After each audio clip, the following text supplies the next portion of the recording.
law enforcement in 2021, is there a realistic intersection between those kind of community accountability efforts and traditional law enforcement, or is that really a lost cause? I myself created a program, Clippers and Cops. We spoke about it in the back, where we go to local barbershops every third Thursday of the month on our own time, on our own dime, and have open conversation about things like this. Not because a white person told me or a supervisor, because I'm black too. I just happen to wear a badge. I worked gangs for the last 10 years. I've been an officer for 16 and a half years. I'm now retired. And the sad part about my work is when I pick up a case file and open it up, they look just like me. And then looking at some of those pictures up on that board, I worked some of those cases or I assisted on it. And I'm the person that's got to bring closure to somebody like Miss Maddox.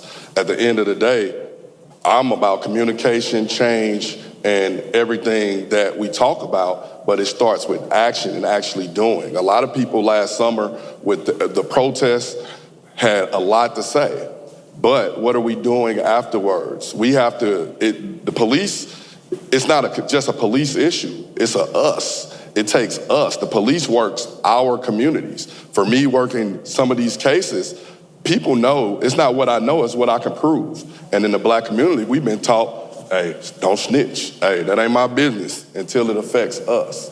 We have to work with the police. When you get a new officer on the beat, train them up. That's such and such. He drinks sometime, or he might have a mental illness. You give him a Snicker, he might be all right. These are things that we have to help train the police force that work. They come into our community, train them up correctly. With Clippers and Cops, we trying to teach empathy. At the end of the day, I'm not saying every officer is wrong, but I'm not saying every incident that they've done is wrong either. It's hard being a police officer. It's hard dealing with people that don't give a care about their life. And I got rules and regulations that I have to abide by to deal with that. So as a police officer for 16 and a half years, we have to make the community and the police come together. Go to the precinct and get to know the police.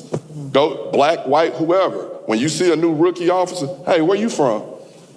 You ever worked Boulevard before? You ever worked in Bedford Pines before? Chances are no. So somebody has to help teach them. And if they're willing to learn and listen, some will incorporate what we have going on and trying to move forward. With Clippers and Cops, my goal is to try to have that in every city in America so that we can have these conversations. No longer should it be about, this is the selfie age, it's all about self, me. No, it should be about us. We have to work together. We can't live without the police, and the police can't live without the community. All right.